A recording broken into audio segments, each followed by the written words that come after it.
Hello everyone, I hope you guys are doing well and studies going in full swing. In today's video, we would be discussing bond evaluation, which is a part of your larger security evaluation in your CA final AFM. Now, this is a fairly complex section which kind of merits being a separate chapter on its own.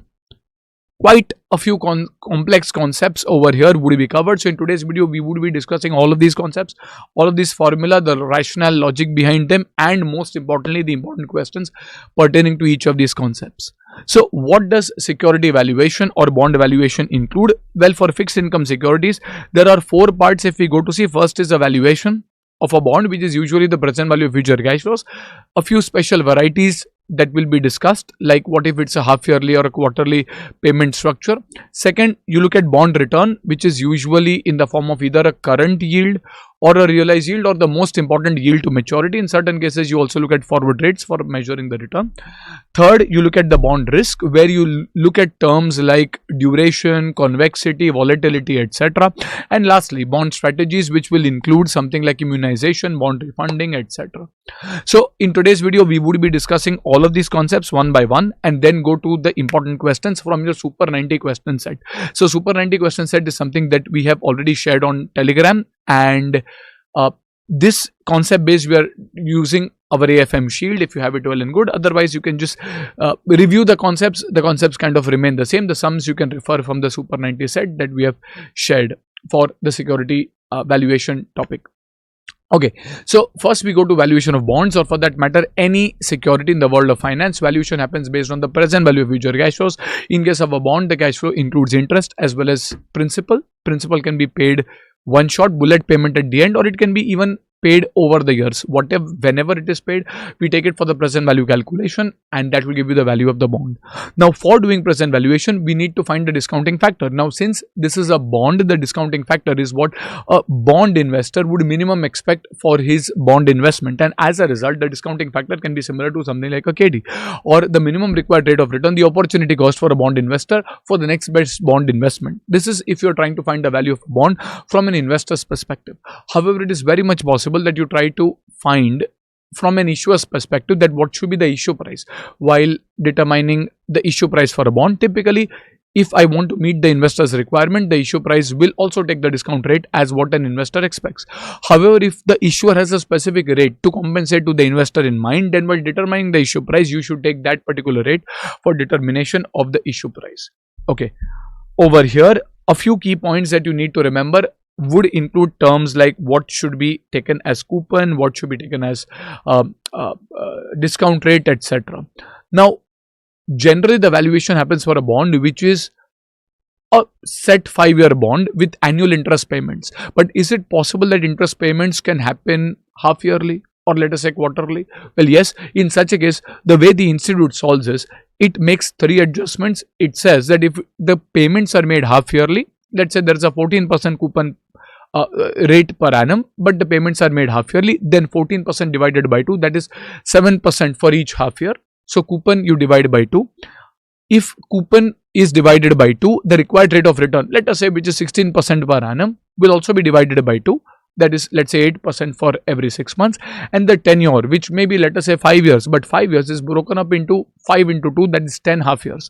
So long story short, in case of a half yearly, quarterly, monthly interest payment, you will divide the coupon and the required rate by let us say M is the frequency in a year, 2 for half yearly, 4 for quarterly, and so on, and you will multiply that by the number of years. So if it is 5 years, 5 into 2 becomes 10 half years, or 5 into 4 becomes let us say 20 quarterly periods.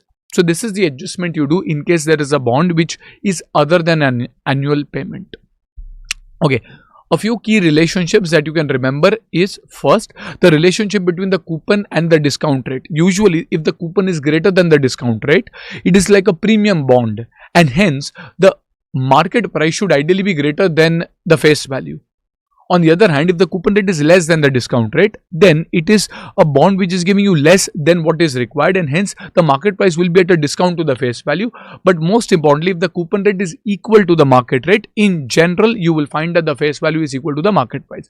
So these are the three crucial things that you can remember for a key relationship understanding. Secondly, when you look at the bond evaluation, usually as the market interest rate goes up, the bond price goes down. As the market interest rate goes down, the bond price goes up. Remember, the discount factor and the bond price are inversely related. That is a basic mathematical property, that if you increase the discount rate in the present value calculation, the denominator in this working increases and hence the value falls. Conceptually, that is the case, because when all else remaining constant, if people are expecting more return in the market, if you are giving the same, the bond price will fall, and vice versa. So remember the general rule that the bond price and the discount rate are inversely related. The discount rate can be called as the yield in certain cases. It can be called as the market rate of interest. It can be called as a discount rate. Institute uses these words interchangeably. And the bond value can be sometimes called as the intrinsic value. Intrinsic value is nothing but the present value of future cash flows. Usually the market price is the same as the intrinsic value in an efficient market. However, if the market is inefficient, your intrinsic value might be different as compared to the market price. And in such a case, you might have to take a decision whether the bond is undervalued or overvalued. If nothing is given, you will assume that the intrinsic value, that is a present value future cash flows, is nothing but the market price. Okay. Next, you look at the measure of return. There are three measures of return. First, you have something called as the current yield. Current yield is the simplest form of return, where you calculate interest divided by the market price. Here, the criticisms of this approach is it does not include the capital appreciation. It does not consider time value appropriately, and hence current yield is kind of referred to as the last resort while doing a return working. Second is something called as realized yield. Now, realized yield is a slight improvisation over current yield, but still it is not the best measure of return. So, for example, if it is a 4-year bond where the coupon in each year is, for example, 10 rupees, then for year 1, 2, 3, 4, it is 10, 10, 10, and last May 100 plus 10, that is equal to 110. So we would say that over the 4-year period, cumulative, we are getting 140. Let us say today we are investing 90 rupees for the same. So we can say that 90 today becomes 140 over a period of 4 years. So the realized yield formula says that if 90 was to be compounded at a single rate for a period of 4 years, then it becomes 140. Then what is that rate? That will give you the realized yield. Now, this is again not the best way to measure a return, because to be honest, 10 rupees received in the first year, second year, third year is not the same as 10 rupees received in the fourth year, and hence this may not be the best way to find, but it is at least considering time value in and the capital appreciation in a particular way. So realized yield or current yield should be done only if the question specifically asks you to do so. So what is the best measure of yield? Well, the best measure of yield is something called as yield to maturity, also called as YTM. So what does YTM represents? It is a rate that an investor earns if he were to invest in the bond today and hold it till maturity. And as a result, all the cash flows are frozen. Your cash outflow today is what you're investing, and then your cash inflow in each year, the coupon, that is 10, 10, 10 for each of the years, and then 100 back in the fourth year. So what is the rate at which the present value of your cash outflow, that is 90, equals the present value of cash inflows, considering 10 rupees in the first year, 10 rupees in the second year, 10 rupees in the third year. If you remember the workings that we've done in your CA intercapital budgeting, that is the IRR workings, this is the exact replica. YTM or yield to maturity is nothing but the bond's IRR.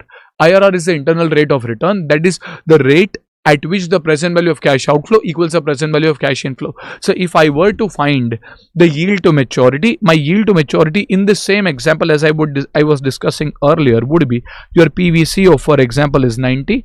Your PVCI, present value of cash inflow for a bond investor, would be, let us say, 10 rupees into the PVAF at a particular rate for a period of 4 years, present value annuity factor, plus 100 rupees received at the end of the fourth year. So present value factor at the rate of, let's say, a particular rate, maybe 10%, 12%, 14%, you have to do using trial and error. And as a result, the best way to find the yield to maturity is by using trial and error and then doing a process called as interpolation. Interpolation is nothing but a sophisticated way for cross multiplication, where you kind of try to find the values between two extreme points. We will discuss that when we are doing, let us say, the important questions. But a shortcut to find the IRR can also be a simplistic way where we say that, okay, your approximate YTM would be the interest plus the capital appreciation, that is 100 minus 10, 100 minus 90, that is equal to 10. But that capital appreciation is once in the lifetime, interest is every year, so divided by 4, and then you will take the average price, that is 100 plus 90 divided by 2. Some people even take the initial price. So this is an approximate way to find the YTM. In the exam, should you calculate YTM using the approximate method or the trial and error method? I would strongly recommend you to follow using the trial and error method like you do for IRR, and then do interpolation. But in the worst case, if you are running out of time, then rather than going into the loops of doing the IRR calculation, you can at least find an approximate YTM, and hopefully the examiner should award at least some bit of credit for the same. So over here, these are the 3 measures of yield, but these are the average measures of yield. So yield to maturity is generally the rate. When you see the words given in the question that the bond has a yield of, let's say, 10.5%, that is usually the return that the bond gives on an average. That is the yield to maturity. However, in some cases, we are interested in finding the actual return that the bond gives in a particular year. Like for example, if I had a 2-year fixed deposit, I think if you see the example over here, if I have a 1-year borrowing, the rate is 10%. And for a 2-year borrowing, the bank charges 12% per annum. So when the bank charges 12% per annum, it is 12% for the first year as well as 12% for the second year, on an average, for a 2-year deposit or a 2-year borrowing. But as a matter of fact, for a 1-year borrowing, the bank is charging you 10%. So what is the rate that the banker expects to prevail in the second year, not average over 2 years? In the second year, like 12% for a 2-year borrowing is the average rate over the 2-year period. However, for the first year and first year alone, if I were to take a sole first year borrowing, the rate would have been 10%. Then for a 2-year borrowing, it is 12% on an average. So what will be the rate? So in this case, the rate for the second year is called as a forward rate, which can be derived. You can say, using the arbitrage principles, you can say that, well, you know what, if I were to take borrowings for a period of 2 years, it will become 1 plus 0.12 raised to 2, that is 1.2544 approximately. But at the same time, in order to ensure that there is no arbitrage, that has to be similar to a borrowing that I take for 1 year and then a forward rate for another 1 year. So this is for the first year, this is 10%. Then for the second year, it will be how much? Well, R2, we don't know. So we can find that is 1.25 upon 1.1 equals to 1 plus R2.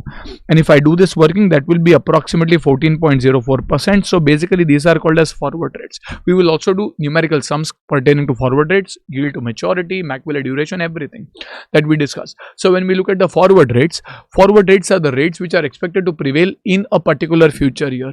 In the second year, similar analogy can also be done for the third year, for the fourth year, as the case may be. So YTM gives you the average rate. For on the other hand, forward rate gives you the actual on an overly simplistic base. Let us say earlier you had 4 papers in your group 1. Let us say in your FR and AFM you were to get 60-60. Let us assume, okay, you will get more, but let us say you were to get 60-60, and in your audit and law you were to get 40-40, and hence over a 4 papers on an average, your score would be exactly 50. Your average score may be 200 marks in total divided by 4. So you would say on an average you have scored 50 per paper. But your actual marks are 16 FR, 16 AFM, 14 audit, 14 law, and hence forward rate is similar to your actual rates prevailing, whereas YTM takes that and averages out, and it says, well, you know what, 12% in the first year, 12% in the second year, average rate is 12%. Forward rate says, well, you know what, 10% in the first year and approximately 14 or 14.04% in the second year, if you kind of understand that analogy.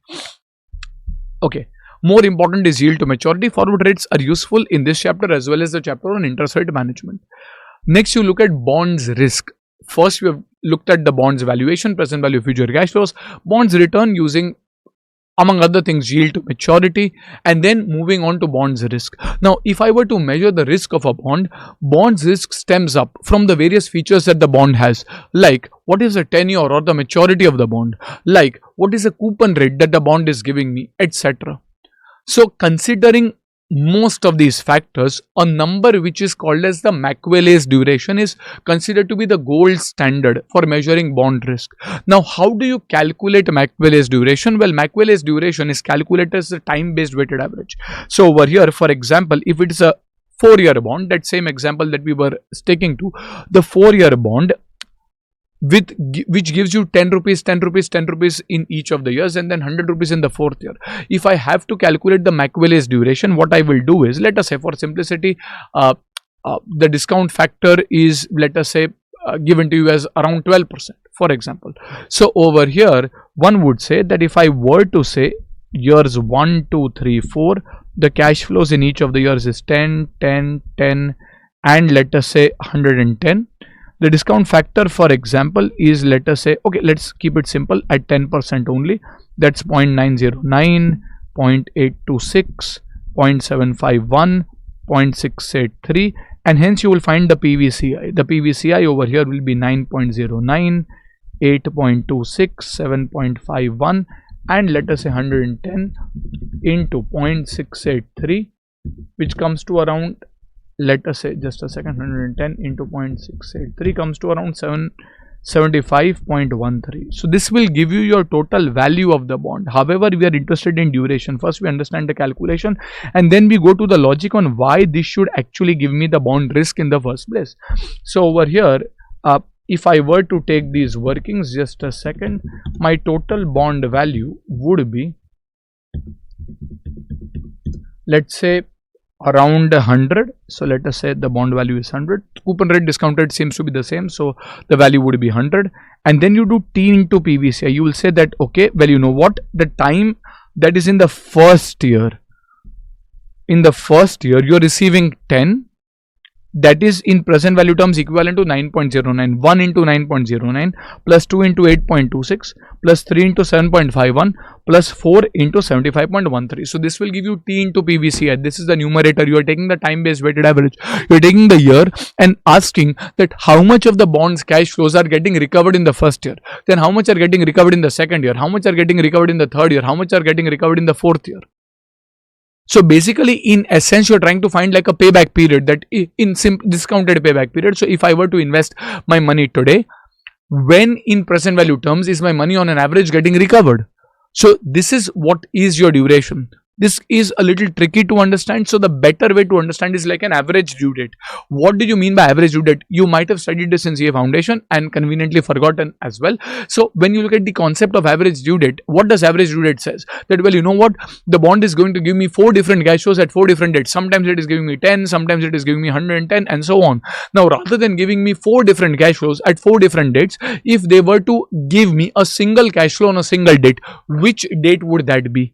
That is called as the average due date. So Machiavelli's duration is nothing but trying to achieve the same objective. So the average due date, so instead of paying me 10 rupees in each year and then 100 at the end of the 4th year, if I had to find out a single date to make that payment, what would that date in fair terms be?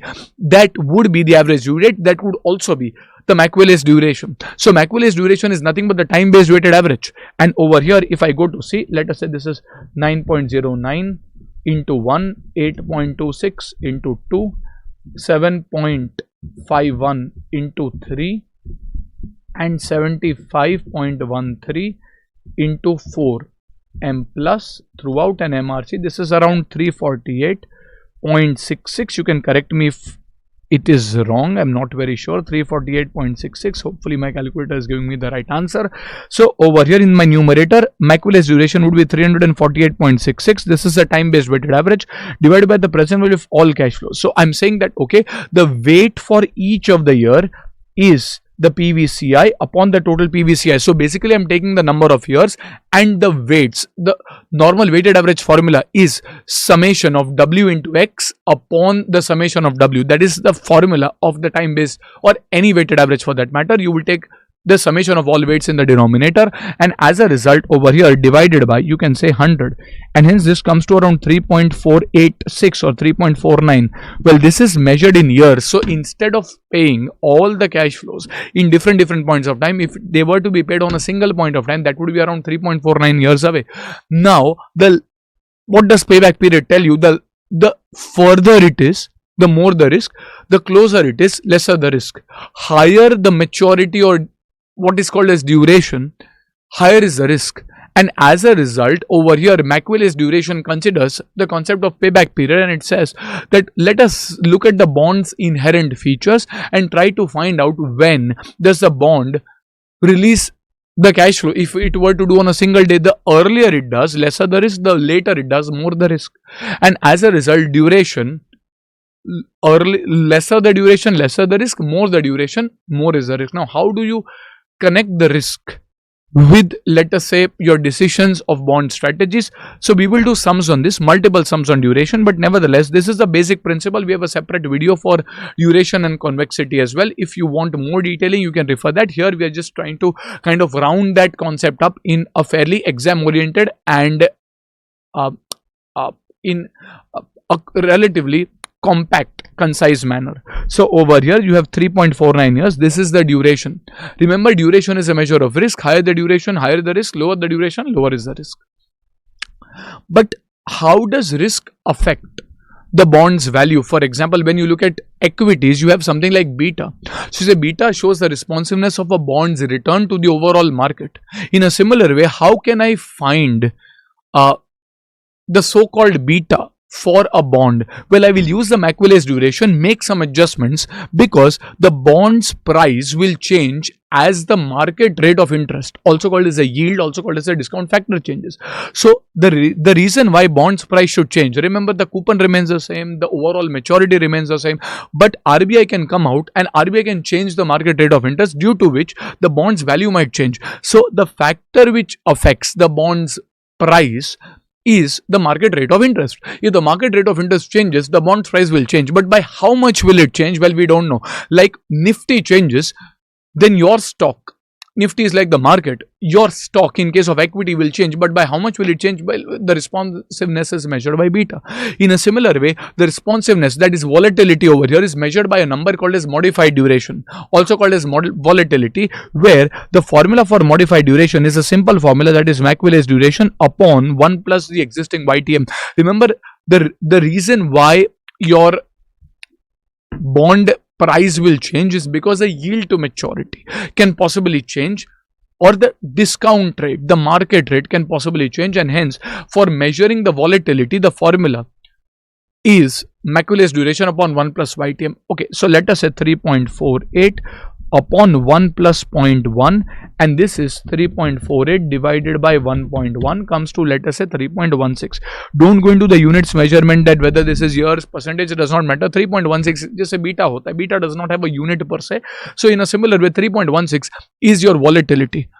This has been tested empirically, where this is a number which is very close to what your actual bond price movements are, and hence this is an accepted measure for finding the volatility. Like now, what will happen is, if your current price is, for example, 100 rupees, if your current price of the bond, as we saw, is 100 rupees, if you are expecting the market rates of interest to fall, remember, if the market rates of interest fall, the bond price goes up. There is an inverse relationship. So if the market rates of interest fall, bond price goes up. Market rates of interest increase, the bond price falls. So over here, let us say you are expecting the market rates of interest to, let us say, fall from, let's say, 10% to 9%, in which case the bond price will go up. But by how much will it go up? Well, the relationship is delta I, that is, if there is a change in interest rate, if there is a 1% fall in interest rate, then the delta P, the price will increase by 3.16%. There's an inverse relationship. So if there's a fall over here, there will be a rise. If there was a rise in the market interest rate, then there would possibly be a fall. So over here, we can say, therefore, the expected price, and this may not be absolutely accurate, but it will give you a fairly close number. Expected price would be, let's say, 100 today, and this will go up by 3.16% of 100, which will be approximately 103.16, let us say. So your expected price is 103.16. If the market rate of interest goes from 10% to 9%, now one can always argue that you can sit and calculate the present value again at 9%. Well, you can do that. The number will come to close to 103, 104. But for a lot of bond managers, they might have a variety of bonds in front of them. So giving a duration number will give you a much more closer understanding of what is to be considered for the purpose of bond price. So that is largely about the Machiavelli duration and the modified duration. A few key pointers over here is the terms market rate of interest, discount rate, yield are usually used interchangeably by the ICI. Just like beta shows the sensitivity of an equity share to the market, modified duration will show the sensitivity of a bond's price to interest rate changes. So for a 1% change in interest rate, the bond's price will be expected to inversely change by the modified duration number. But if you are expecting the interest rate to change by only 0.5%, then the bond's price will not change by the entire 3.16, probably change by half of 3.16, that is around let's say 1.58% approximately. Okay, and then you have bond strategies. So what was the use of having a bond duration in the first place?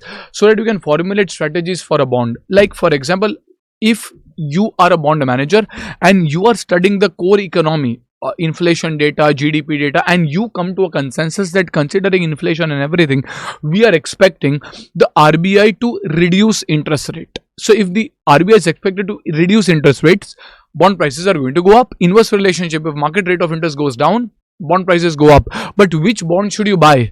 Which bond should you buy? Well, you should ideally buy bonds which are going to go up. Well, all bonds are going to go up, but whichever bonds are going to go up the highest are the bonds that you should buy. So generally, the longer duration bonds will go up the maximum for 1% change. So let's say there's one bond which has a 3.16 duration, another bond has a 8 duration. So for a 1% change in interest rate, that bond will go up by 8%, and hence if you are expecting the market rate of interest to go down, bond prices will go up. Your strategy should be to buy a longer duration bond. On the other hand, if you are expecting the market rate of interest to go up, like in today's environment, let us say if inflation is going at a lifetime high, in which case RBI is expected to increase the interest rates, in which case bond price will fall. So to cut out your losses, you will try to exit the longer duration bonds because they will fall the maximum, but the shorter duration bonds will fall the least. So you will go into the defensive, safer bonds. So in case of a rising interest rate environment, you will sell the longer duration bonds and buy the shorter duration bonds. So we will also do a sum which exemplifies or shows you that strategy as well. So these are bond strategies.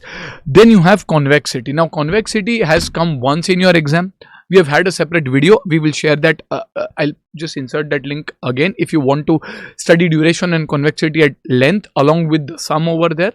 But convexity is not as important from an exam perspective, in my opinion, as duration is. So what is convexity? Convexity is called as a second derivative. What happens in case of a duration is, if let us say in our example, for a change in interest rate of 1%, you are expecting the price to change, let us say by 3.16%. So let us say if the interest rate falls by 1, the bond price is expected to go up by 3.16.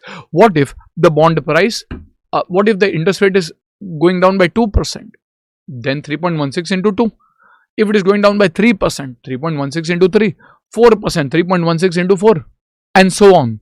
So duration assumes a linear change. It assumes that for every 1% fall in interest rate, the bond price will change by 3.16%. The problem over here is, as you will see in the sums, as interest rate changes, duration itself undergoes a change. So for example, if you were to recalculate the duration at a 9% rate of interest, so let's say the bond price falls by 1%, the interest falls by 1%, you recalculate everything and find the modified duration at 9%, you will not find 3.16, you will find slightly different number. Slightly different, it may be just around slightly different, but still it is different. And as a result, the problem is, as interest rate changes, bond price changes, and as bond price changes, duration also undergoes a change, and that is the source of convexity. The curve of the actual bond price is not going to be a linear, it's not going to be a straight linear curve, it is going to be a curve, not a line, and that is called as convexity. The reason for the bond price not exactly reflecting what duration shows is because they assume that for a 1% change in interest rate, the bond price is 3.16 changing, for a 2% 3.16 into 2, for a 3% 3.16 into 3, which is not going to be the case, because once the interest rate changes by 1%, the duration will also undergo a change. Maybe the new duration will be around 3. Let us say 13 or 3.19, in which case your bond price would be slightly different, and that difference is measured by convexity. The source of convexity is the fact that as interest rate changes, among other things, duration will also undergo a change, and hence to measure the most accurate form of price, you will have to look at both the duration as well as convexity.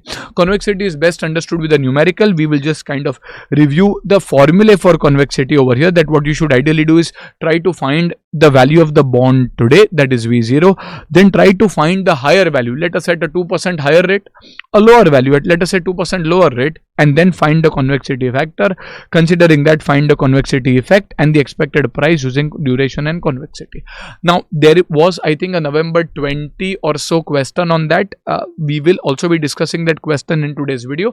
Nevertheless, we have a separate dedicated video for explaining this concept at depth, which I will probably put it as a link as well separately if you want to understand that. But over here, this is convexity. If you find difficulty understanding convexity, just remember the formula, practice that one question and proceed. It is very unlikely that you are going to get questions on convexity. It is more likely that you will get questions on duration. So duration concepts have to be relatively strong. Convexity, you can kind of pray to God and take a chance as well.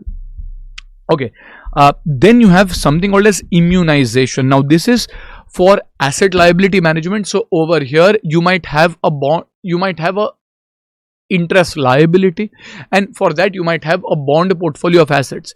Examples may be like banks who might have deposit liabilities, and against that they have given loan assets, or a pension fund where I might have a liability to pay pension to my employees, and at the same time I also have a bond portfolio which I've invested to pay off that liabilities. So I want to minimize the interest rate risk. So immunization concept says that if you have a liability which is also interest bearing, then the interest rate risk, considering the reinvestment risk, considering the risk of interest rate changes, all said and done, the interest rate risk is minimized if you create a position where the duration of the liabilities will equal to the duration of the portfolio of bond assets. So over here, in case you want to immunize a portfolio, and how will we know, sir, in the exam whether it's an immunization question or not? You will try to see that the question, does it give you any duration of, let us say, a bond liability. If it gives you duration of liabilities and it asks you to construct a portfolio to meet that liabilities, that means the objective over here is to create a portfolio in such a way that the duration of the liabilities will equal to the duration of the portfolio of assets. Now, how do you find the duration of the portfolio of assets? It is the weighted average. So over here, if you want to find the duration of portfolio of assets, that is like a weighted average where the amounts invested will be taken as weights, and you will try to construct a portfolio in such a way that the duration of assets will equal to the duration of liabilities.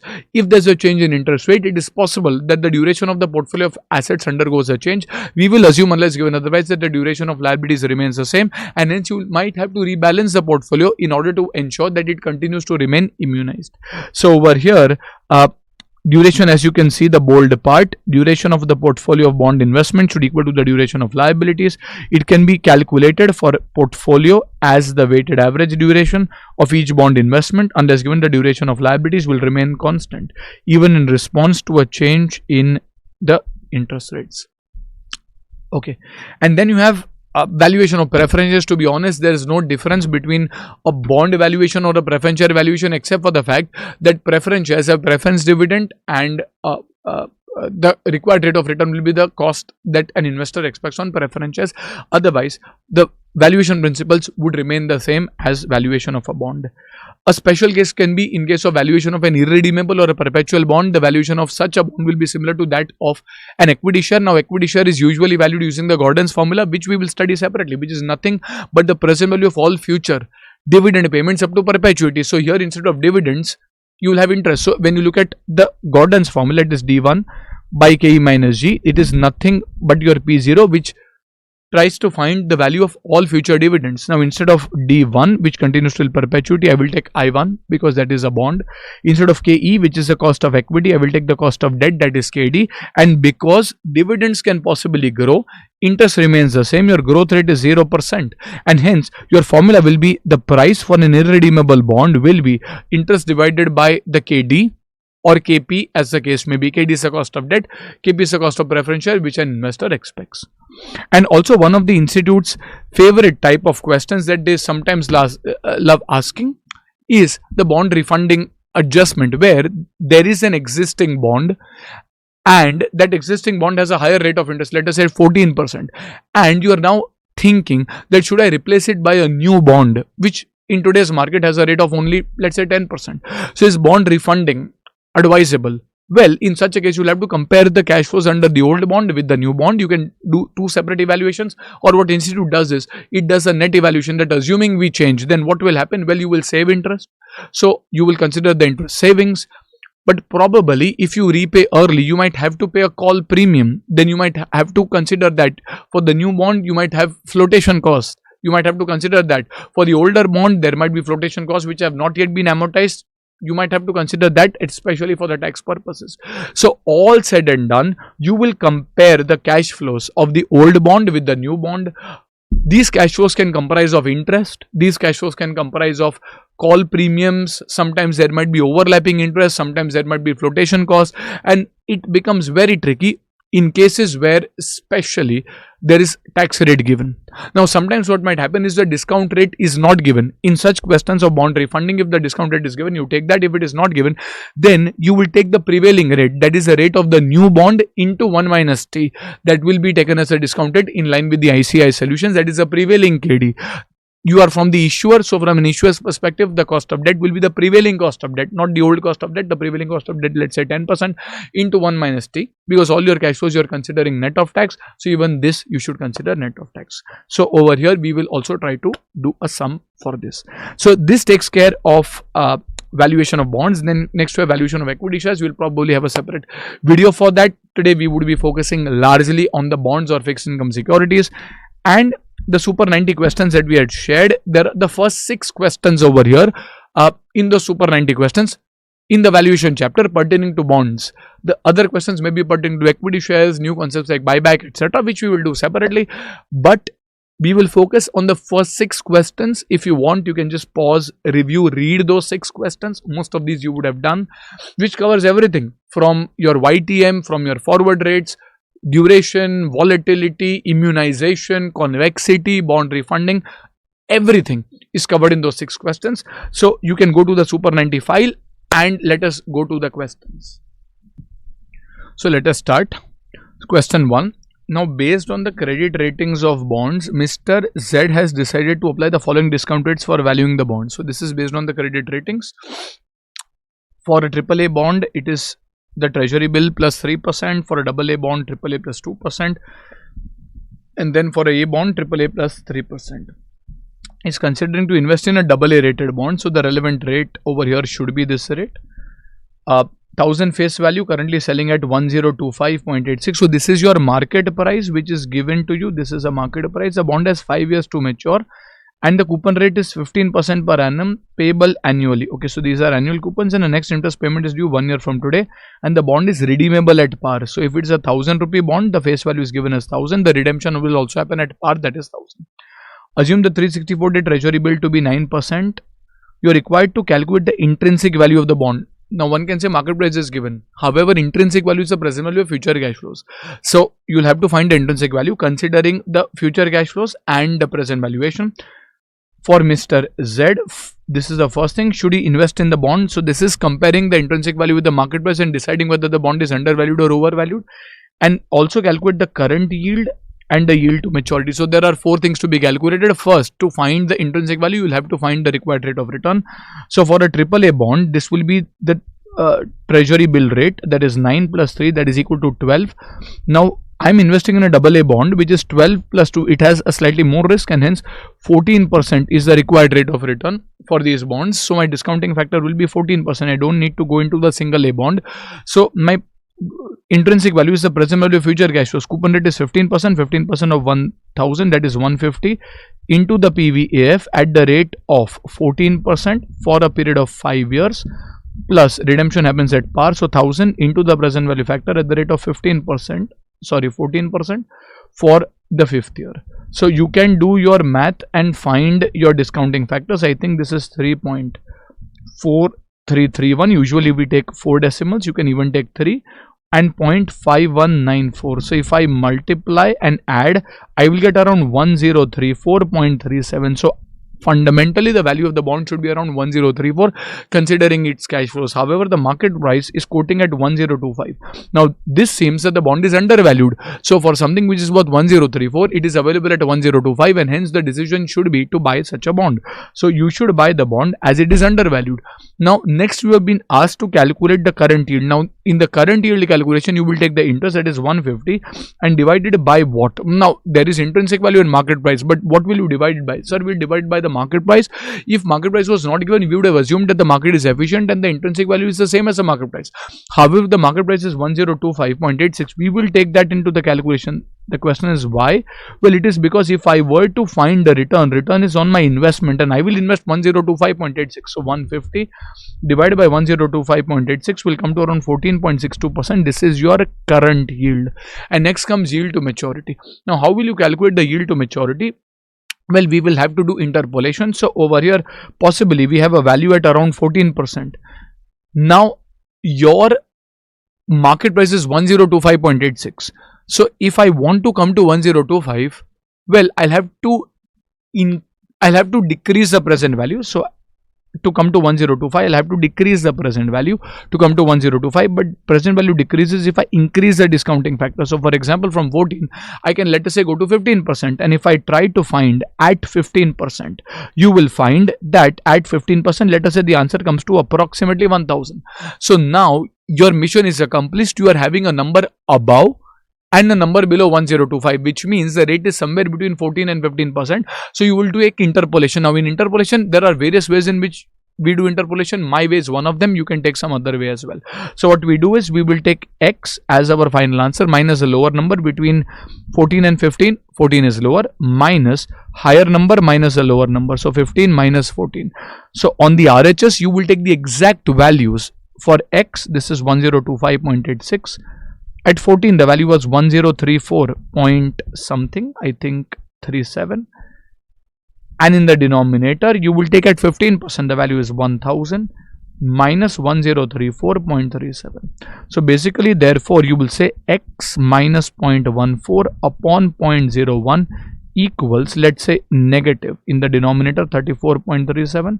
In the numerator, 25.86 minus 34.37. Let us say approximately 8.51. Negative will get cancelled, and hence your answer would be X is equal to, let us, you will take 0.14 on the other side, then plus you will have 8.51 upon 34.37 into 0.01. So this is nothing but rearranging the equation, which will give you around 14.25%. This is the yield to maturity. If I were to buy the bond today at 1025 and hold it till maturity, I will make a 14.25% return. This is called as a yield to maturity. That takes care of question number 1. Okay, next you go to question number 2. This is a question pertaining to forward rates. Following are the yields on zero coupon bond having a face value of 1000. These are yields given. If nothing is given, that means this is yield to maturity. For a maturity of 1 year, 2 years and 3 years, these are the yields or yield to maturity given. You are required, assume that the term structure will remain the same. So going forward also, what is expected will actually happen. You are required to calculate the implied 1 year forward rates. Okay, and expected yield to maturity and the prices of a 1 year and 2 year zero coupon bond at the end of the first year. So the first part we will first try to address. So forward rate in the first year is 10%, but what will be the rate of the second year? Well, I would say that 1 plus 0.11 raised to 2 equals 1 plus 0.1 into 1 plus R2. So if I do this working, this will be what? 1.11 into equal to, that is 1.2321 equals 1.1 into 1 plus R2. Therefore, you will say 1.2321 divided by 1.1 equals 1.12009. Therefore, R2, if I go to see, is approximately 12.01. So 0.1201, that is 12.01%. Now, the similar analogy you will take it for the third year. So you will say, okay, 1 plus 0.12 raised to 3 equals, either you can take it for the second year raised to 2, or you can take So you can either take 1.11 raised to 2, or which is the same as 1.1 into 1.1201. It is one and the same. So for simplicity, I would say 1.11 raised to 2. So that is for 2 years, and then 1 plus R3. So if I were to do this and solve, my answer would ultimately come to around 14.02%. And thereby you will say that your forward rates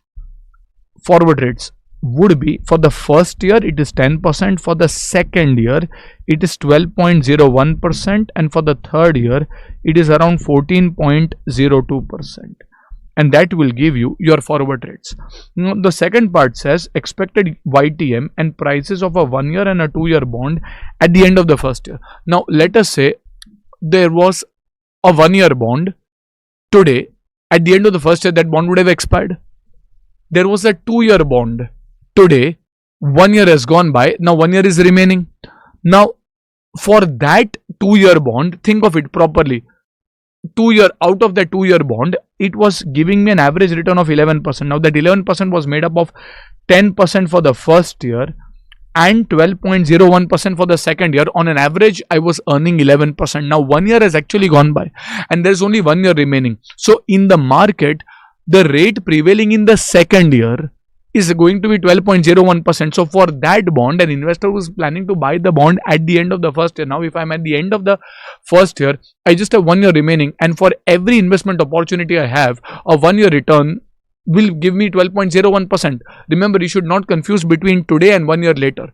The question in the second part asks you that 1 year later, what is going to be your expected return on a bond which still has 1 more year remaining. So if the bond still has 1 more year remaining, the rate of return would be 12.01%. And if it's a zero coupon bond, if I also have to find the price, let us say the face value is 1000 rupees, then I would say that the value of such a bond which has 1 year remaining would be 1000 rupees. If I'm going to get after 1 year, how much should I invest today? Well, I will invest in such a way that it gives me 12.01% return. So into the present value factor at the rate of 12.01% for the first year would give me 1 divided by 1.1201 comes to around 0.8928, and hence 892.8 will be the value of such a bond. So this will be 892.8. Now at the end of the first year, if you have a bond which has 2 more years remaining, so for that bond, the rate of return would be 12.01% expected for the first year and 14.02% return expected for the second year. Remember, you had the forward rates for each of the years. 1 year has gone by, 2 more years are remaining, and for the second year, the rate was 12.01. For the third year, it was 14.02. So if I had to find the average rate, so the average yield to maturity would be 1 plus 0.1201 into 1 plus 0.1402. So this is 1.1201 into 1.1402 comes to around 1.2771. This is 1. YTM squared. If I were to square root it, where is the square root sign? Yes, this will come to approximately 13.01%. So this will be your YTM average, will be 13.01% on an average per annum. And hence, if I'm saying that if I want to find the value of a bond, I would say that, well, the value is the present value of future cash flows. This bond will give me 1000 rupees. It's a zero coupon bond after 2 years. Rate on an average is 13.01%, and hence this is 783 approximately. So you might have to go back and understand this properly, but this is a question which I think had come in January 21 or some paper. It's a fairly interesting question. Yes, it's a Jan 21 question pertaining to forward. It's a master question if you want to understand the forward rate concept. Okay, the next question is on bond strategies. The investment portfolio of a bank is as follows. So you have, let us say, 5 bonds, different purchase prices and different durations are given to you. Okay, remember, we have not been told specifically whether it is Machiavelli or modified, but remember, they go hand in hand. If the Machiavelli duration is higher, the modified duration is also higher. The face value of these investments is 5 crores in each of the government bonds. This is a face value. Calculate the actual investment in the portfolio. So let us say the face value is 100 rupees per bond. So if the purchase price is 106.5 and 5 crore is the face value of each bond, 5 crores divided by 100, that means you have invested in 5 lakh bonds. 5 lakh bonds with a face value of 100 rupees will give you 5 crores of face value. So 5 lakhs or 0.05 crores into 106.5 comes to around 5.325 crores. For the second bond, again it's the same, 5 lakh bonds or 0.05 crores into 105 comes to, let's say, 5.25. 5.25 again, this is 0.05 into 110 comes to around 5.5, and 0.05 into 101 comes to around 0.05 into 101 comes to around 5.05, and total your actual investment will be around 26.375 or something in crores. So this is a very easy thing, nothing much. The second part is, in my opinion, the most important part of this question. What is suitable action to churn out? Churning means rebalancing. So that means buying something, selling something. That is when you churn out. You get something new and you remove something. Churn out investment portfolio in the following scenarios. If interest rates are expected to lower by 25 basis points. Remember, 100 basis points is 1%, so 25 basis points is 0.25%. So if your interest rates is expected to go down by 0.25%, remember, if whether it is 0.25, whether it is 0.5, 0.75, does not matter. If the market's interest rates are expected to go down, your bond price will go up. But by how much will it go up? Well, it depends on the duration of the bonds. A longer duration bond will go up more, a shorter duration bond will go up less. And hence, as a strategy over here, what should you do? Well, if you are expecting the price to go up, then you might as well invest in the longest duration bond. So given a choice, you will buy the GOI 32 bonds because they have the highest possible duration. Okay, but where will I get the money to buy the longer duration bonds? Well, probably I will sell the shorter duration bonds. Longer duration bonds. So basically the strategy over here will be to buy the longer duration bonds, and if I don't have money to buy, I will sell. Sorry, there was some audio issue. If I don't have money, I will sell the shorter duration bond, and that should be my strategy to be followed in case the market interest rates are going to go down. On the other hand, point 2 says interest rates are expected to rise by 75 basis points. So if your interest rates are expected to increase by 75, or for that matter any rate, if your interest rates are expected to go up, the bond price will go down. Now if the bond price is going down, you will try to cut out your losses. In order to minimize the losses, you will sell the bonds which are going to fall the maximum. Now the longer duration bond is going to fall the maximum, and hence ideally you will try to sell the longer duration bonds. But if you are a bond investor, and if you have to invest in a bond, well, might as well invest in the safest bond which will fall the least. Buy the shorter duration bonds, and over here you will buy, for example, the 2006 bond and sell the 2032 bond. Now one can always argue that why just 6 and 32, you might even look at other bonds. Yes, you can. It depends on the confidence that you have. If you are very confident in the first instant that the market rates of interest are definitely going to go down, you can even sell the 2006, 2010, 2015 bonds and put money in the 2032 bond. Or the other way around, if you are pretty confident that the rates are going to go up, you can sell the 2032, 2022, 2015 and so on bonds and deploy that in 2006 bonds. So the examiner is not exactly looking at which bond to sell and which bond to buy. They are looking at your strategy, that you want to, in the first instant, buy the longer duration bonds by selling the shorter ones, and in the second instant, sell the longer duration bonds and put the money in the shorter duration bonds. Okay, and the last part over here is to calculate the revised duration of the investment portfolio in each scenario. Now the most accurate way to calculate the revised duration would be to find the actual investment and take the weighted average duration. Institute over here at multiple places where this question has been repeated has assumed that since the amounts invested are almost the same, they're not exactly the same. Some places 5.25, some places 5.3, some places 5.5, but they're approximately the same.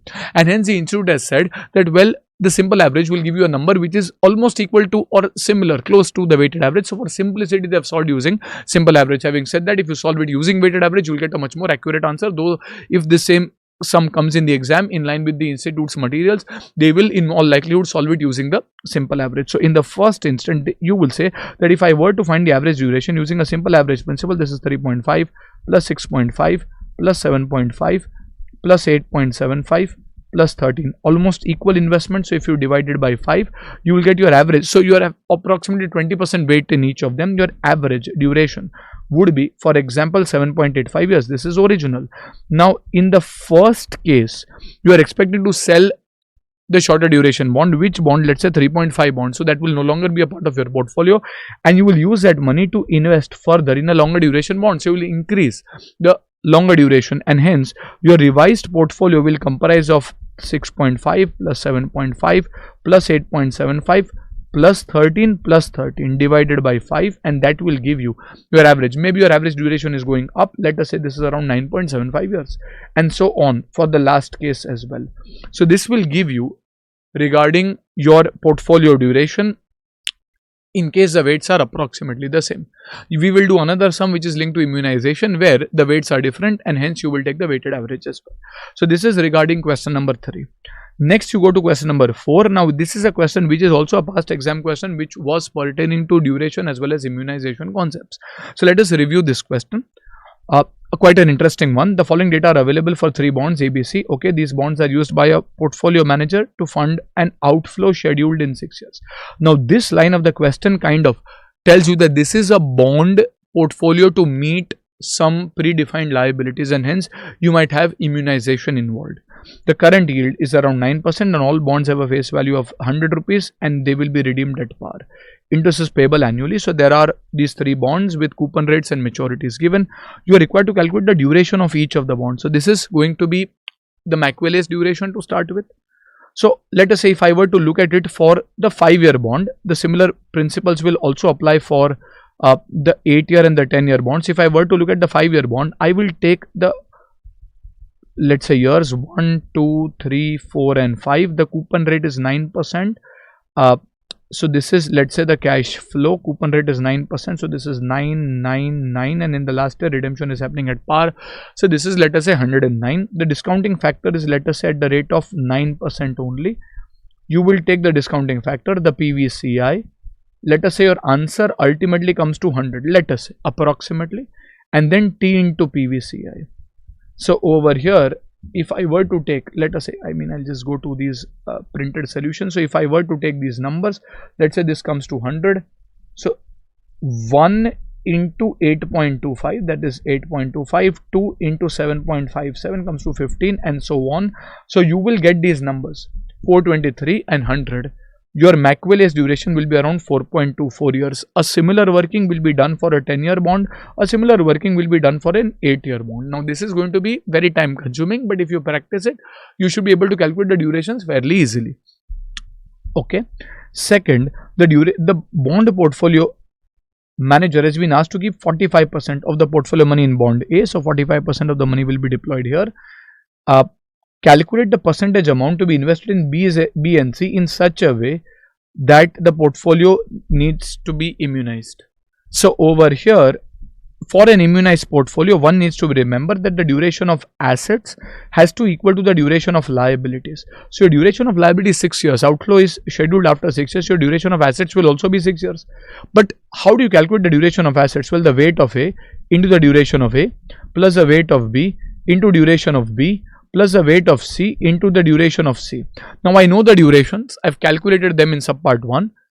I know the weight of A, that is 45. So let's say this is 0.45 into the duration of A. The duration of A is, let's say, 6.86. Okay. Plus the weight of B. Well, I don't know the weight of B. Into the duration of B. Well, the duration of B is, let us say, 5.84. Plus the weight of C. Now, I don't even know the weight of C, but I know the duration of C is around 4.24. So weight of C into the duration of C, this is 4.24. Now all of this will equal, if I have to construct an immunized portfolio, this has to equal, let us say, 6. And hence there are 2 missing variables, weight of B and weight of C. Now one needs to remember that the weight of A plus weight of B plus weight of C together, the total of weights will be 1. A has 0.45. So weight of B plus the weight of C is equal to 1. Therefore, if you take 0.45 on the other side, weight of B equals 0.55 minus the weight of C. So if I were to substitute this and solve, I would say that, okay, 6 would equal, for example, 0.45. Let's say I'll just put this in a red color font only. 6 equals 0.45 into 6.86 comes to around 3.87 or 3.09 approximately. Plus this will be 0.55 minus the weight of C into 5.84, and this is, let's say, plus 4.24 weight of C.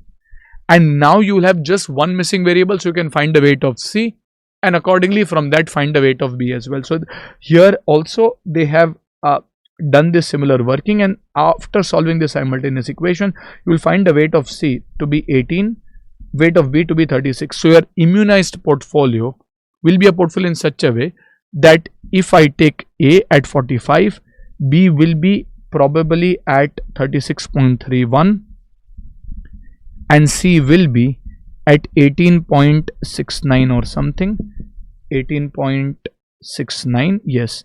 So over here this will give you a portfolio which is immunized. Second point done.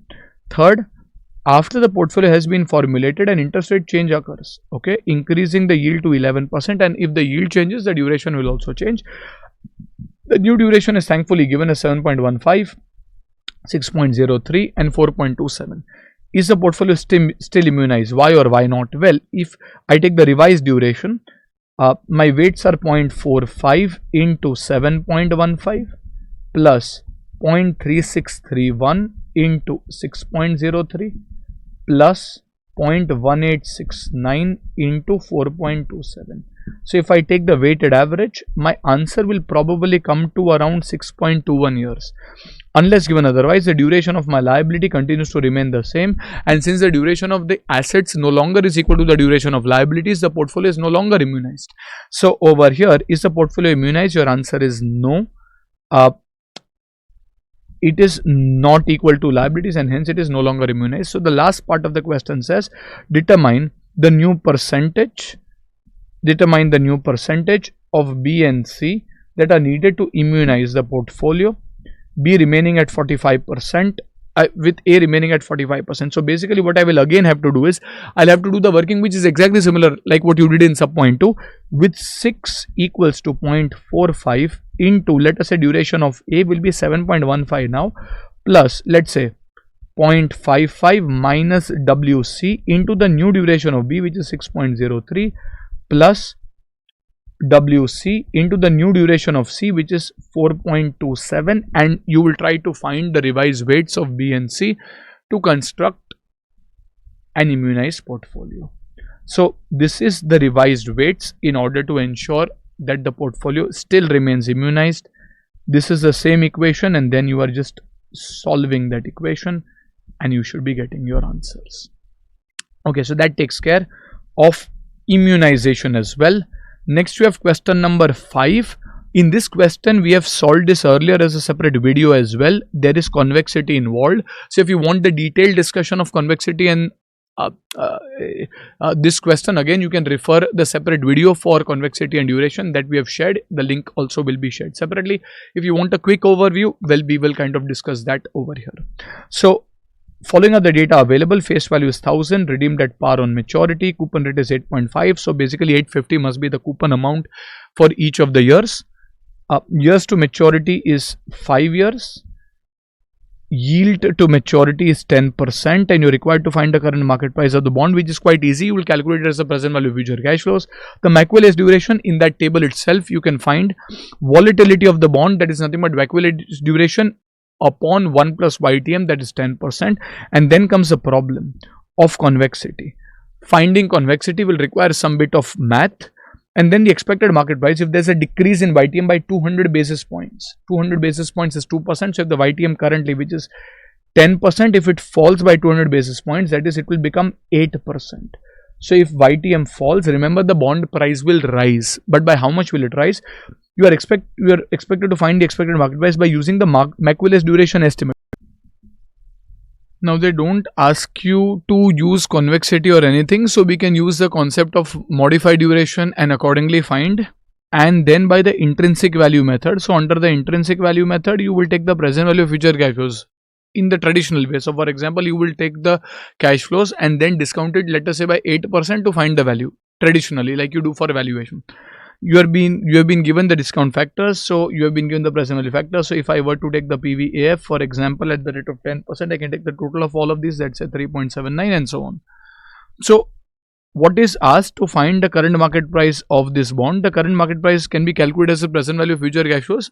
That is 850 in year 1, 2, 3, 4, 5, and then in the last year it is around 10,000 rupees. You can even do it directly, that is 850 into PVAF at the rate of 10%.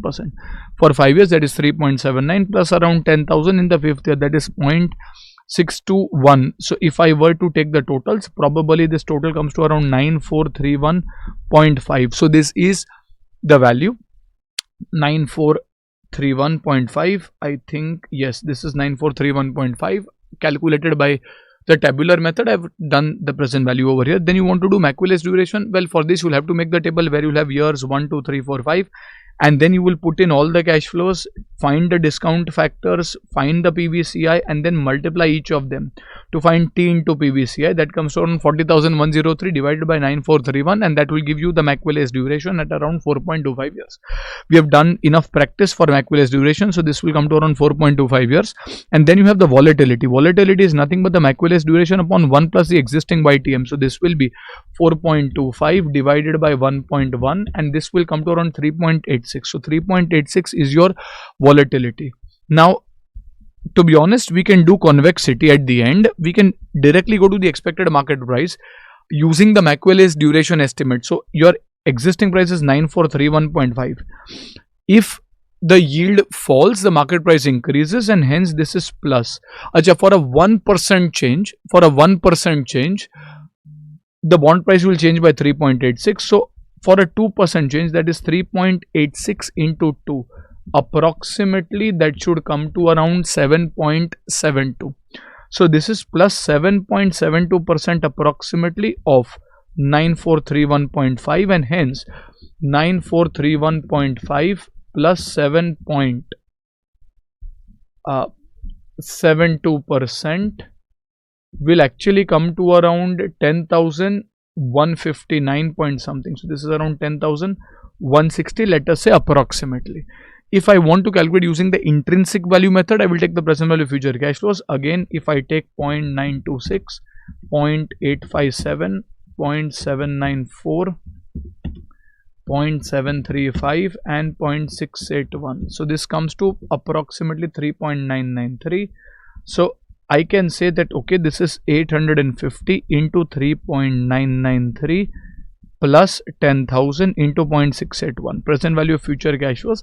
It will be approximately equal, though not exactly the same, into 850 M plus and 6810 M plus MRC. So this is 10,204.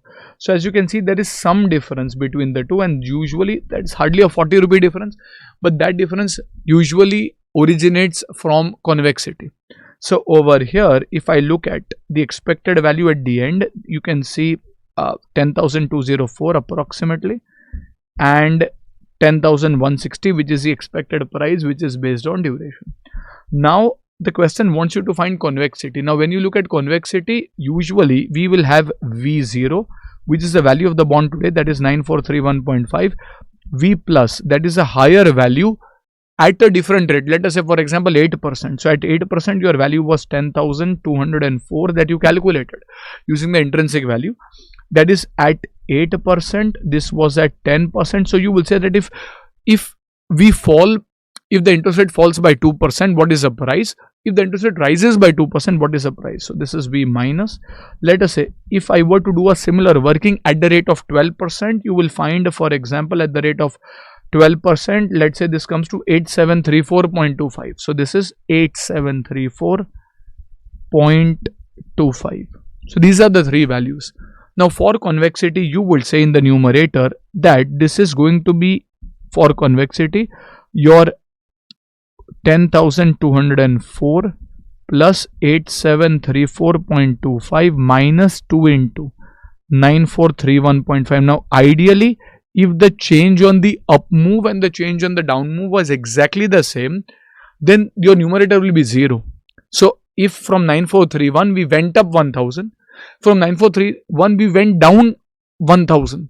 So then you would have 10,000, loosely speaking, 10,431.5 plus 8,431.5 minus 2 into 9431. So basically your answers would exactly be 0. Now the problem is the change on the up move and down move is not going to be linear, and as a result that is the birth of convexity as a concept. But if you understand it well and good, otherwise you can just follow in the usual pattern, and then you have in the denominator 2 into 9431.5 into, let's say, the change that you have taken, that is 0.02 squared. Solving all of this, so this is your convexity value, you will get around 9.98, and from that you can find the convexity effect, that is 9.98 into 0.02 squared into 100, that comes to around 0.40%. So if you go to see, loosely speaking, 10,000, which was the face value, into 0.4%, that is around 40 rupees. Loosely speaking, it's not going to be exactly 10,000, but that is your convexity effect, which will be added to 10,160. We have said 10,160 plus around 40, approximately will come to around 10,200, which is approximately equal to this number over here. So this kind of takes care of the convexity angle. If you want to study about convexity at length, you can refer the separate video.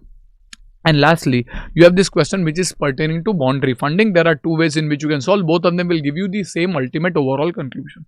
So over here, Tangent is considering calling a 3 crore of 30 years 1000 rupee bond issued 5 years ago with a coupon interest of 14%. So basically this is 30 years bond issued 5 years ago, so 25 years are still remaining. The bonds have a call price of 1150. So if I call early, I'll have to pay 1150 instead of, let us say, the face value of 1000. So I'll have to pay 150 per bond extra. And it initially collected proceeds of 2.91 crores since a discount of 30 per bond was offered. Okay, so for a 3 crore bond, you had collected 2.91, and hence you have 0.09 crores or 9 lakhs of discount. The initial flotation cost was 3,90,000. The company intends to sell 3 crores of 12% coupon rate bonds, 25 years to issue, for retiring the old bond. Now the old bond had a coupon, if you go to see, of 14%. The new bond will have a coupon of, let us say, 12%. So there is a clearly 2% saving. So you can either consider the 2% saving as cash inflow under the new bond, like a differential analysis, or you can consider separately assessment for old bond, separate assessment for new bond. Either of them will work. So over here, ICI does the differential analysis. You can refer the ICI here. For a different variation, we'll evaluate two bonds separately. If you look at the ICI solutions, they would do differential. If you have done that, no problem. It proposes to sell the new bonds at their par value of rupees 1000. The estimated flotation cost is around 4,25,000. Okay. So this is the cost, cash outflow for the new bond. The company is paying 40% tax, and its after tax cost of debt is 8%. So if it is given, well and good, we'll take 8%. If it was not given, we'd have done 12% into 1 minus 0.4, and that would have been the discounted had this 8% data not been given. As the new bonds must first be sold and their proceeds be used to retire the old bonds, the company expects a 2 months period of overlapping interest, during which interest must be paid on both the old and the new bonds separately. You are required to evaluate the bond retiring decision considering the present value factor at the rate of 8% for 25 years at 10.65. Now, if I were to consider the old bond and then I were to consider the new bond separately, okay, for the old bond, my interest will be 3 crores into, let us say, 14%, that is equal to 42 lakhs. So this is 0.42 or 42 lakhs, 0.42 crores, but this will give you tax savings into 1 minus 0.4 into, let's say, 10.675. So this is going to be your cash outflow if I were to continue with the old bond. Apart from that, for the old bond, after I think 25 years, you will have to again pay 3 crores. There will be no separate principal. So whatever is the discounting factor for that 3 crores, you will consider that is a cash outflow. And for the old bond, there was a flotation cost of 3,90,000. And there was a discount probably of 9 lakhs. So 3,90,000 and 9 lakhs must have been amortized unless given otherwise. Institute in such questions assumes that these expenses would be amortized over the tenure. So over here, this must have been amortized over 30 years. Out of those 30 years, I think 5 years have gone by, 25 years are remaining. So basically, you can say that 3,90,000 plus 9 lakhs upon 30. This will give you the annual amortization, but this is going to give you tax savings. So you multiply into 4. Remember, where there is a cash payment and tax saving both in the same year, you do into 1 minus t. If there is just a tax saving, you will do into t. And this is into 10.675. But this is like a cash inflow. So whatever you get, you will subtract. And hence, if I were to continue with option 1, that is continue with the existing bond, my cash flows would be the interest payments, the principal payment, as well as the present value of tax savings on flotation cost, as well as on the discount. So this will be around 3 crore 10 lakh. If I were to switch to the new bond, then things are fairly easy. Under the new bond, you will first have to pay interest for 25 years, but this will be at 12%. So this is going to be around 36 lakhs, I think, of interest. So this is 36 lakhs of interest into 1 minus t into 10.65. Again, I'll have to pay back the same principal. Now the problem over here is under the new bond, if I continue with the old bond, there is no need to issue further flotation cost or pay call premium. However, if I were to switch, let us say, to the new bond, I will have to pay the new flotation cost of, I think, 4 lakh 25,000, and at the same time I'll have to pay 150 extra per bond into, let us say, assuming the 1,000 rupee bond, 3 crores, that is equal to, I think, you'll have 3 crores divided by 1,000, there'll be, I think, 30,000 bonds. 30,000 bonds, yes, 30,000 bonds. So 30,000 into 150, that is probably 45 lakhs extra that I will have to pay as call premium. We are assuming that call premium will be given an immediate tax deduction, whereas the new flotation cost will again give you a tax deduction over the next 25 years. So basically your cash outflows will include flotation cost, tax savings will be amortized over the next 25 years, will also include call premium, where you assume that it is tax deductible and tax deduction is available immediately, though alternative assumptions are possible. We are solving an AFM paper and not a tax paper. So over here, your new flotation cost will be directly 4 lakh 25. Apart from that, call premium would be 45 lakhs into 1 minus t, and you'll have to get deduction of that immediately. So into 0.6, and hence 27 lakhs immediate. So 27 lakhs will be your net cash outflow. Now for this 4,25,000, you will get tax savings. So over here, tax savings on flotation cost of the new issue. So this will be 4,25,000 divided by 25 into 40%. And this will give you tax savings. Now there is some overlapping interest. Remember, overlapping interest will only arise if there was a new bond. So under the old bond, you are continuing as it is. If you issue a new bond, then you continue to pay interest for 2 months on the old bond. So 3 crores into 14% into 2 by 12. Now again on this you will get tax savings, tax reduction. However, one can also consider that 2 months there is time value adjustment. Institute has considered that it is immaterial and hence done the adjustment directly for a cash outflow. So they have said that okay, 3 crores into 14% into 2 by 12 directly into net of tax. This will be your cash outflow. Now the two additional things that you have to consider over here will be what happens to the unamortized flotation cost of the old issue or unamortized discounts. Now alternative assumptions are possible over here, though one of the assumption can be that if the deduction was obtained on the old bond, if the old bond itself is redeemed, then there will be no further deduction on the old bond, and hence one of the possible assumptions can be that, well, I will get an immediate deduction for the unamortized amount. So out of the 3,90,000 divided by 30 into 25 is the unamortized amount. Similarly for discount, 9 lakh divided by 30 into 25 is the unamortized amount. I will get immediate tax reduction and not spread it over the remaining years into 40% into 1, and this will give me tax savings, though there can be alternative assumptions over here. One can also always assume that these deductions will be disallowed or they will be continued to be amortized over the next 25 years.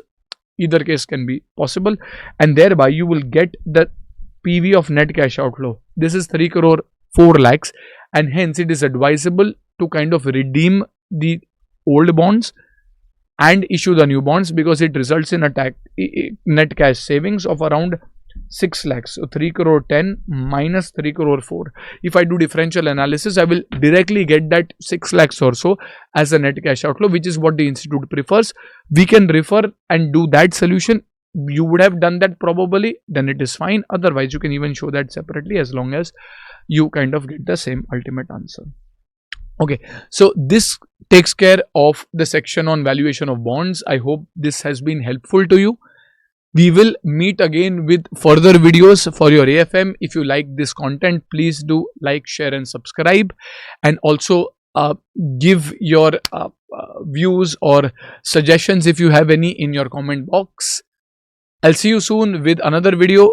Till then, good luck, goodbye, and study hard.